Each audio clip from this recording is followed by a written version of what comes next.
আসসালামু আলাইকুম। আমি কামাল আহমেদ, ফাউন্ডার মসজিদ dot life, north Carolina, America থেকে। এই যে আপনাদের 1081 নাম্বার ব্রাঞ্চ, এই ব্রাঞ্চটাতে যে ম্যানেজমেন্ট টিম, এরকম স্ট্রং কোনো ম্যানেজমেন্ট টিম আমরা খুব কম ব্রাঞ্চগুলোর ক্ষেত্রে পেয়েছি। প্রত্যেকটা মানুষ এখানে যোগ্য, উপযুক্ত, সবাই যুবক, তরুণ বয়সের মানুষ, একজন বাদ দিলে। এটা সবচেয়ে বেশি ভালো করার কথা ছিল, কিন্তু তার পরিবর্তে কি হচ্ছে আমি আপনাদের তুলে ধরতে চাই সব কিছু। এখানে আপনারা যে কোনো ব্রাউজারে গিয়ে আপনারা জাস্ট www.mosjid.life লিখবেন। লিখলে আপনারা আমাদের এই ওয়েবসাইটে আসবেন। এরপরে আওয়ার ব্রাঞ্চেসে ক্লিক করবেন। এখানে ক্লিক করে আপনাদের ব্রাঞ্চ নাম্বার বসাবেন। এখানে ব্রাঞ্চ নাম্বারটা দেন। 1081 নম্বর ব্রাঞ্চ আমরা এখানে দিই।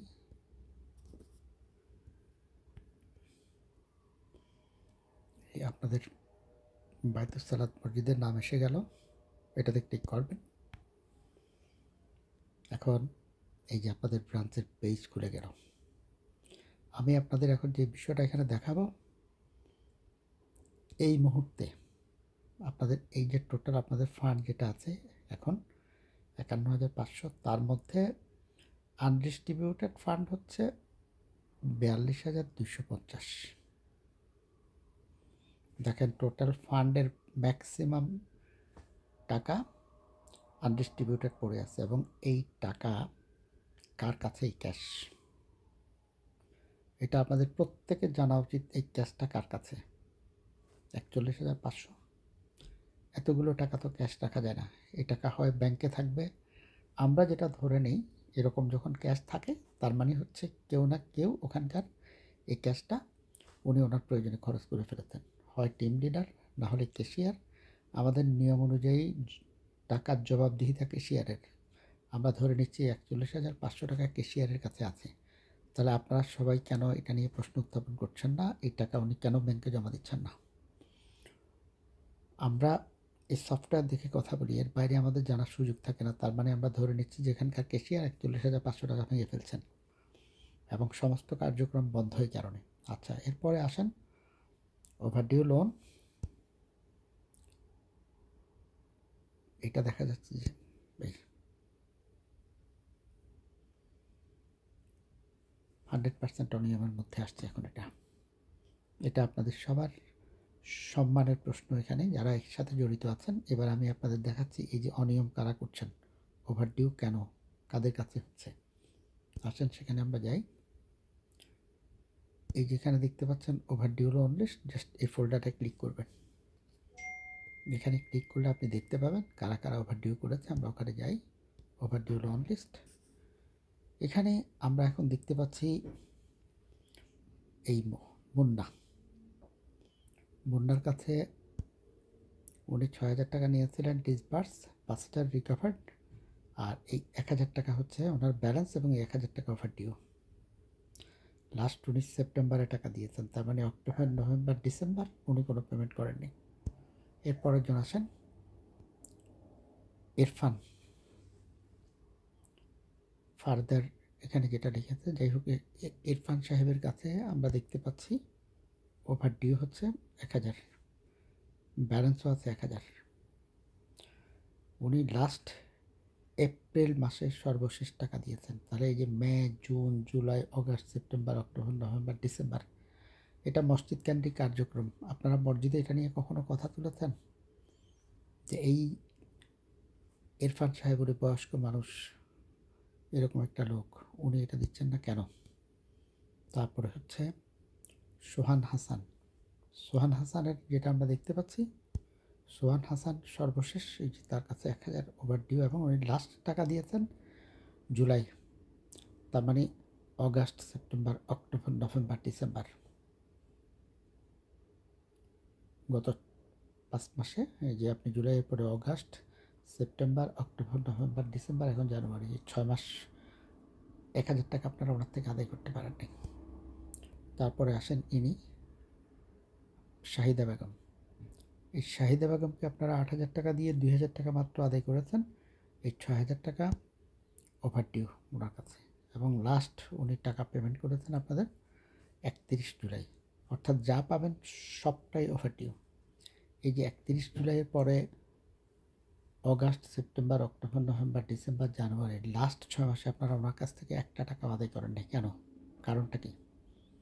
আপনারা কি এগুলো নিয়ে আপনাদের মসজিদে কথা তুলেছেন? এটা তো মসজিদ কেন্দ্রিক কার্যক্রম।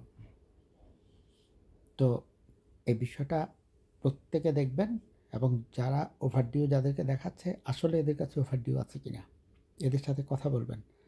এবারে আসেন আমরা যাই, যে আপনারা এই পর্যন্ত এই যে এখানে আসেন বড়োয়ার লিস্ট, কাদের কাদের টাকা দিয়েছেন এখান থেকে আমরা দেখতে পাবো এই পর্যন্ত যাদেরকে ঋণ দিয়েছেন। বড়োয়ার্স লিস্ট মানে ঋণ গ্রহীতাদের যে তালিকা, এখানে আসেন। আপনারা এখন এই মানুষগুলো ছাড়া কারো কাছে টাকাও পাবেন না। যে কজন ওভারডিউ দেখাচ্ছে সমস্ত টাকা সব পেমেন্ট হয়ে গেছে, সবাই সব টাকা দিয়ে ফেলছে। এই টাকাটাই শুধুমাত্র আছে, ব্যালেন্স দেখাচ্ছে। এই যে ব্যালেন্সের কলাম দেখবেন, এখানে দেখলে বুঝতে পারবেন যে কার কার কাছ থেকে টাকা আছে, পাওনা আছেন। আপনারা এই ব্যালেন্স কলামটা চেক করবেন। যেগুলো জিরো হয়ে গেছে তাদের কাছে তো আর এখন আপনারা পাওনা নাই। এবার এই যে আমরা বাম পাশে যাবো, এখন শাহিদা বেগমের ডিটেলসে যাব। এখানে ডিটেলসে ক্লিক করে আমরা দেখতে পাবো ওনার কী অবস্থা।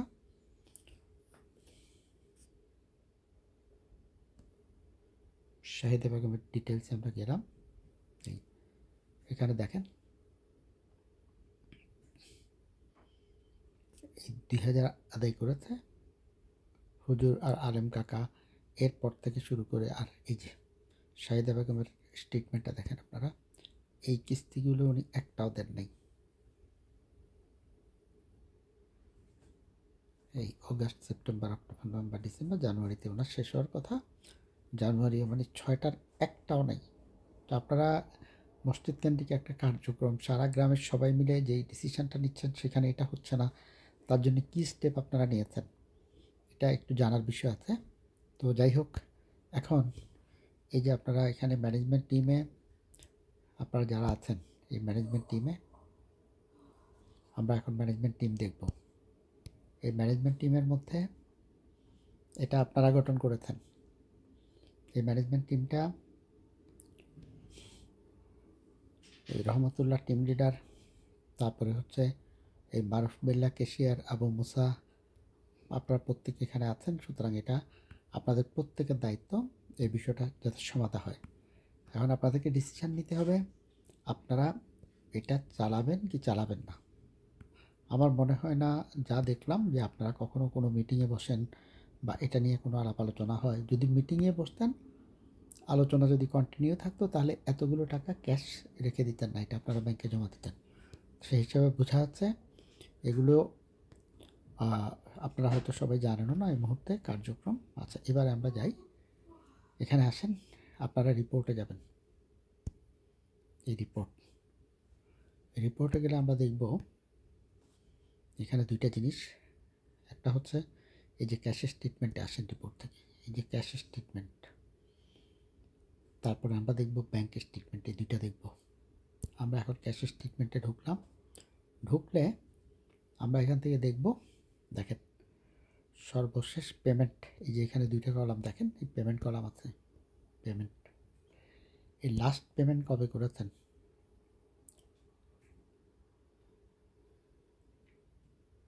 এটা দেখা যায় 19 নভেম্বরে এটা লোন শোধ করেছেন। কিন্তু তার আগে আসেন আপনারা, সর্বশেষ এই 8 জুনে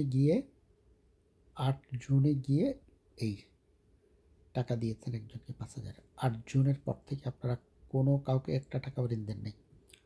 অথচ যে ফান্ড ছিল এটা দিয়ে আপনারা কত মানুষকে উপকার করতে পারতেন। টাকাটা ধরে রেখেছেন, কোনো এক ব্যক্তি এই টাকাটা ব্যবহার করছে অন্যায়ভাবে, অনৈতিকভাবে। তারপরে আমরা এবার ব্যাংকের মধ্যে যাই, আসেন।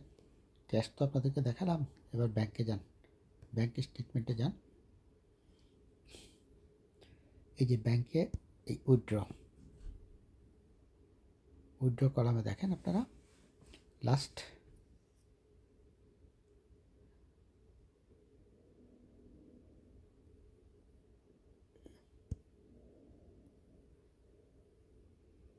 এগুলো আপনারা ক্যাশ তুলে তুলে মানুষকে ঋণ দিয়েছেন, এখান থেকে আপনারা কোনো ঋণ প্রদান করেন নাই কাউকে।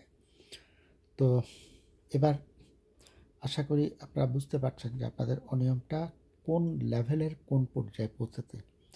দেখেন সবাই কিন্তু প্রত্যেকে এখানে যারা আছেন সম্মানী মানুষ। এটা ওপেন বুক সফটওয়্যার সারা দুনিয়া থেকে দেখতে পাচ্ছে আপনাদের এই কার্যক্রম। অ্যাটলিস্ট প্রত্যেকে নিজেদের সুনাম সম্মানের কথা বিবেচনা করে এটার ব্যাপারে দ্রুত একটা সিদ্ধান্তে যাবেন। আমি খুব সিরিয়াসলি আশা করব যে আপনারা অনতিবিলম্বে এটার মধ্যে একটা সিদ্ধান্তে পৌঁছাবেন ইনশাআল্লাহ। আর যদি একটা জুম মিটিংয়ে আসেন সবাই মিলে, তাহলে খুবই খুশি হব। আমরা সবাই আমাদের ভিউজগুলো এক্সচেঞ্জ করব। আপনারা আমার কথা শুনবেন, আমি আপনাদের কথা শুনবো। সুবিধা অসুবিধা কী, কীভাবে সমাধান করা যেতে পারে, এই বিষয়টা নিয়ে আমরা বিস্তারিত আলোচনা করব। সবাই ভালো